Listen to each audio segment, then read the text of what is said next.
In this third lecture of debates on the future strategy after CDM, इस chapter में we have already discussed our first debate till now, and this first debate was regarding the strategy after CDM. ठीक है, it was regarding whether there should be constructive work as per Gandhi.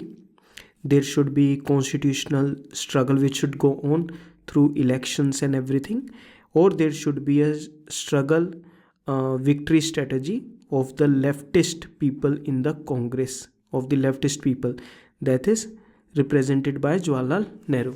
So we have basically discussed about these three things. So we have discussed about the first debate.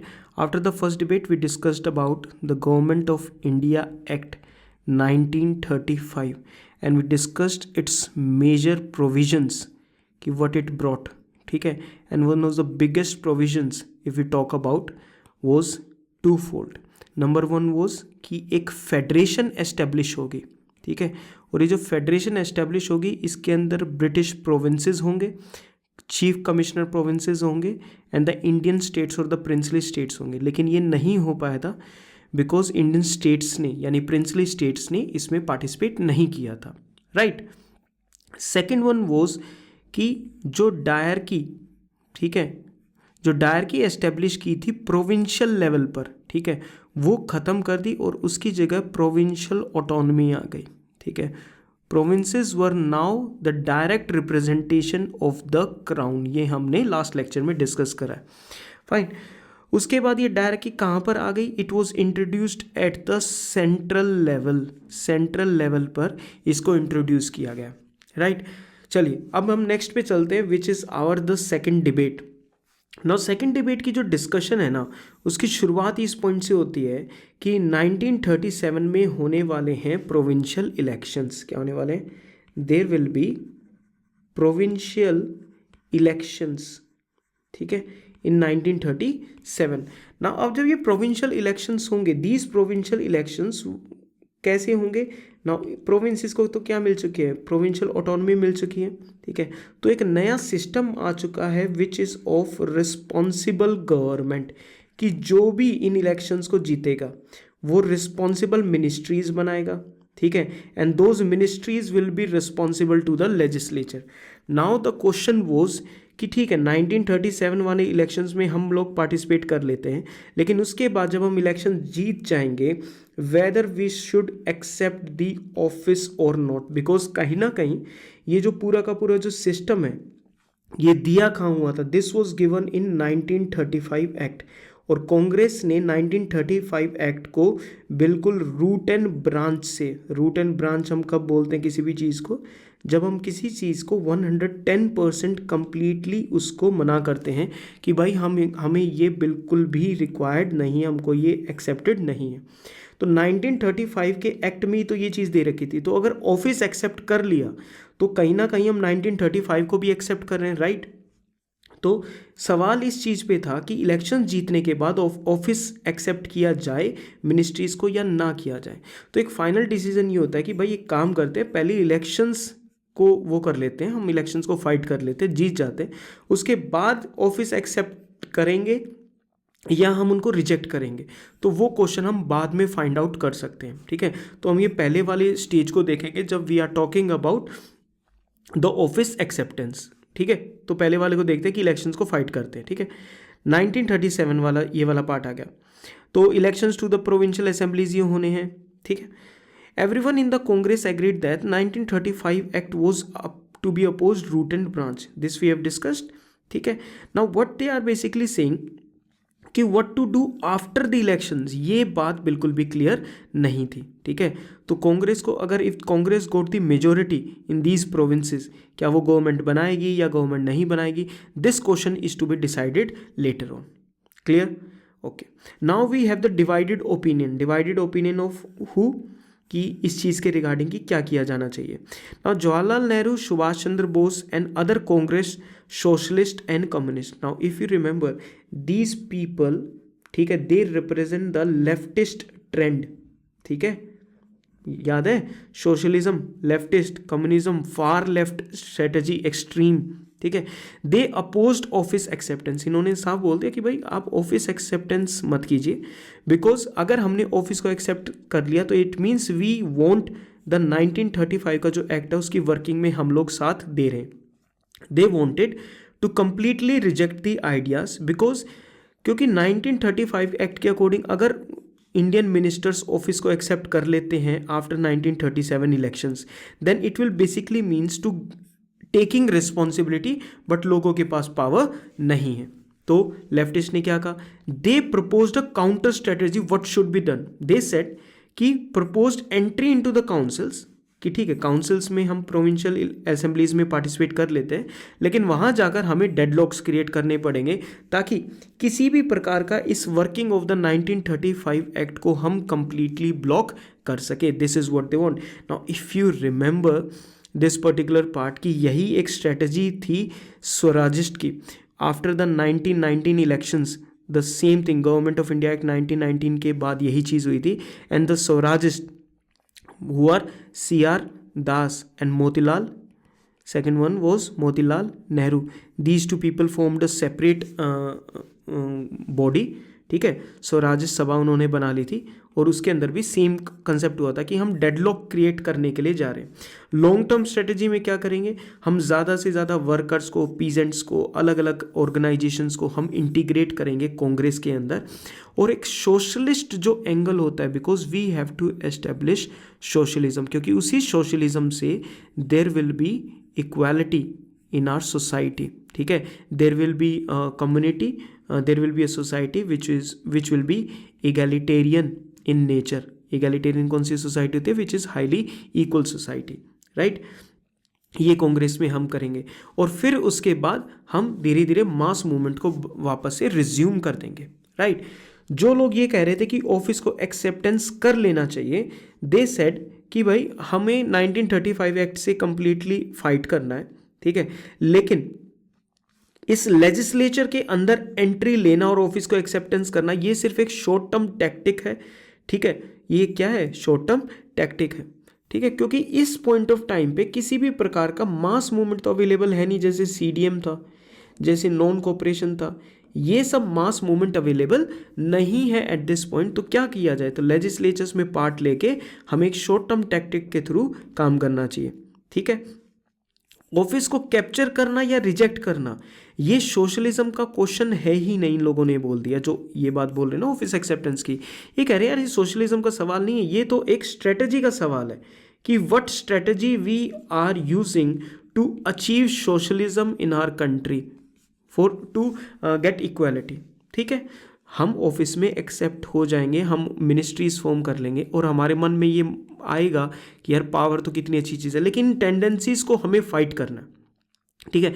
हम office को abandon नहीं कर सकते, office को नहीं छोड़ सकते, लेकिन इन सब टेंडेंसीज को, जो गलत टेंडेंसीज हैं, इन सबको फाइट करना पड़ेगा, ठीक है।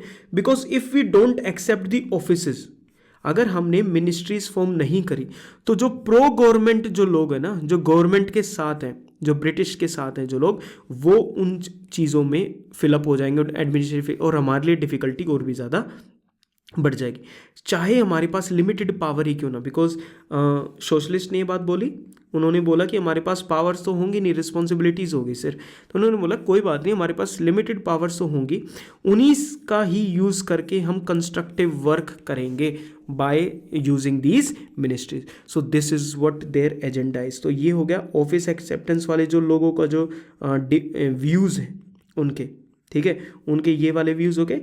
And these are the views of the leftist, ठीक है, ऑफ द लेफ्टिस्ट पीपल, ठीक है। So this is the divided opinion. Now एक ओपिनियन और है, वो किसका है, it was Gandhi ji's position. Starting में तो ही अपोज्ड, ठीक है, office acceptance in the CWC meetings 1936 में, पर बाद में ही थॉट कि ठीक है let's give this a trial, ठीक है, and let us form the Congress ministries. Now ये तीन अलग अलग पोजीशंस होंगे। Gandhi ji did not want to, Gandhi ji basically opposed office acceptance in the beginning, ठीक है। Later on he accepted and he was willing to give a trial, ठीक है, कि कांग्रेस मिनिस्ट्रीज फॉर्म कर लेते हैं। Now there was this session at Lucknow in 1936। Now this session was presided bye Jawaharlal Nehru, and it was in early 1936. Basically it was in March April type 1936, and इसके president कौन थे? It's president was Jawaharlal Nehru. This is what it was. ठीक है, during this session, ठीक है, he urged the congressmen to adopt socialism as the aim of the Congress. कि इन्होंने क्या बोला कि लेट्स अडॉप्ट सोशलिज्म. ठीक है, and in this session only the government of India act 1935 was completely officially rejected by the Indian national Congress. ठीक है, कि एक इकोनॉमिक रिफॉर्म्स प्रोग्राम होना चाहिए, लैंड रिफॉर्म्स का प्रोग्राम होना चाहिए. लैंड रिफॉर्म से क्या होगा? समाज में इक्वालिटी आएगी, लोगों को बराबर अमाउंट ऑफ लैंड मिलेगा. ठीक है, this is what it was doing. क्यों? बिकॉज जवाहरलाल नेहरू इसके वो थे, तो इसका थोड़ा सा जो टिल्ट था इस सेशन का, इट वाज टुवर्ड्स सोशलिज्म. ठीक है, उसके बाद एक next session back to back आता है, दैट इज इन फैजपुर.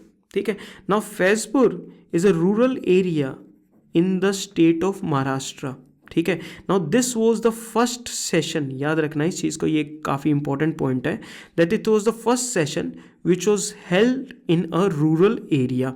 ठीक है, प्रेसिडेंट कौन थे? Again the president were Jawaharlal Nehru was the president of this particular session. ठीक है, तो ये वाली चीज़ हमें रहेगी. एक रेगुलर टाइम पे हुआ था, so it is basically late 1937. It basically means again दिसंबर 1937 में ये सेशन हुआ था. ठीक है, इसी सेशन के अंदर सोशल एंड इकोनॉमिक जो सिस्टम था उसको भी अलग एक नज़रिए से देखा गया था कि यार हमें सिर्फ पॉलिटिकल फ्रीडम नहीं चाहिए, हमें सोशल इकोनॉमिक फ्रीडम भी चाहिए. तो एक ऐसा आउटलुक रखना पड़ेगा, एक ऐसी सोच रखनी पड़ेगी जिससे कि हम ये फाइट कर सकते हैं. ठीक है, तो फैजपुर का सेशन याद रखना है, लखनऊ का सेशन याद रखना है. Fine. The Congress now decided to fight the elections. ठीक है, और ऑफिस एक्सेप्टेंस ये कब छोड़ दिया? पोस्ट इलेक्शन फेज की, इलेक्शन के बाद इस चीज़ को डिसाइड करेंगे. फरवरी 1937 election to the provincial assemblies. 11 provinces में इलेक्शन होते हैं. कौन कौन से? Madras, central provinces, Bihar, central provinces will come in Madhya Pradesh का लोअर वाला region, Bihar, Odisha, united province which is UP, Bombay, Assam, NWFP, Bengal, Punjab and Sindh. So these are the 11 provinces जहाँ पर February 1937 में elections होते हैं. Now the elections were first in the large number because if you remember 1935 Act ने जो franchise है which is the right to vote वो काफ़ी एक्सटेंड कर दी थी and it reach 14% of the British Indian population. Many women also got the right to vote. तो large number of people participated in this particular election. You have to remember that. What was the manifesto? क्या क्या promises कर रहे थे? ठीक है, अब वो करना तो पड़ेगा ना कि इलेक्शंस के बारे में लोगों के घर घर जाके, उनको गांव गांव जाके ये सारी चीज़ें बतानी पड़ेंगी. तो नंबर वन थिंग कि इस मैनिफेस्टो के अंदर क्या क्या था, क्या क्या प्रोमिसेस कर रहे थे, that we will completely reject the 1935 act. हम जो पॉलिटिकल प्रिजनर्स हैं उनको रिलीज करवाएंगे. There will be removal of disabilities on the basis of gender and caste. There will be radical transformation of the agrarian system. Radical transformation of the agrarian system basically means the land reforms. ठीक है, तो ज़मींदार्स के पास इतनी ज़्यादा जो ज़मीनें हैं, ठीक है, और जो लैंडलेस फार्मर्स हैं जिनके पास बिल्कुल भी लैंड नहीं है फार्मिंग करने के लिए, ठीक है, तो एग्रेरियन रिफॉर्म्स लेकर आए जाएंगे. This will be regarding land reforms. There will be regarding revenue के रिगार्डिंग फाइट की जाएगी इलेक्शंस में. बिकॉज जो फैजपुर का सेशन था उसमें भी ये बात बोली गई थी that there will be 50% reduction in rent. ठीक है, जो लैंड टैक्स देते हैं, जो रेंट देते हैं, उसमें 50% देवर कि उसको रिड्यूस करेंगे. ठीक है, जो पीजेंट्स यूनियन होते हैं उनको करेंगे. तो basically focus was on workers and focus was on the peasants.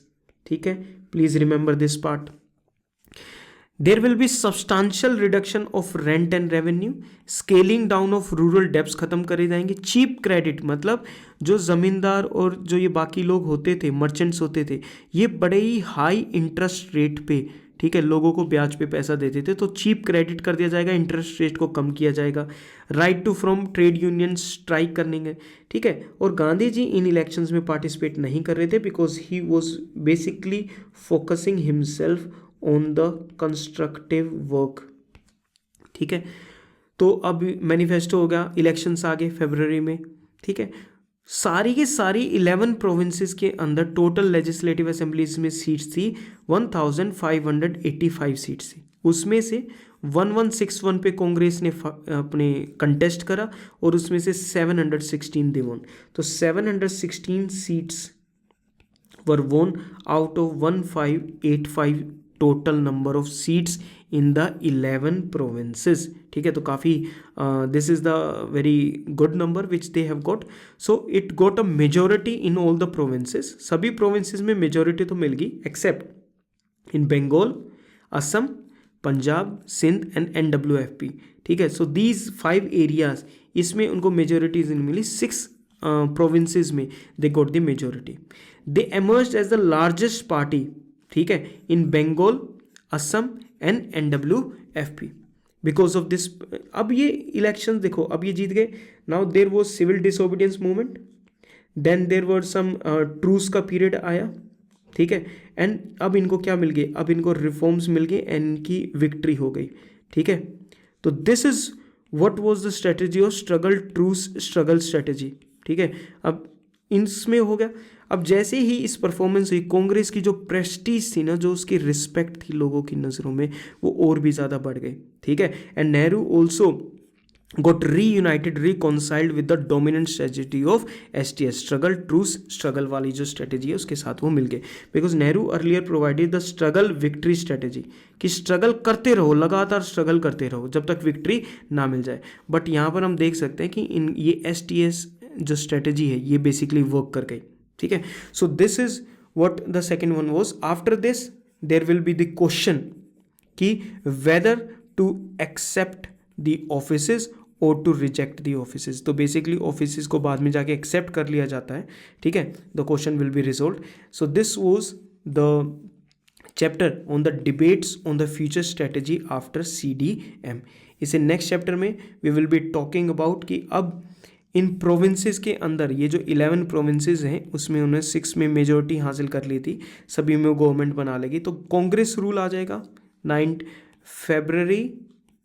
February 1937 elections के बाद there will be Congress rule in the provinces, and Congress अब बिल्कुल सेल्फ ऑटोनोमस हो चुकी हैं, ठीक है, ऑटोनोमस हो चुकी है, बेसिकली उनके पास सेल्फ गवर्नमेंट आ जाएगी, there will be responsible government, तो इस अकॉर्डिंग इनको रूल किया जाएगा। That will be chapter number 21 after this.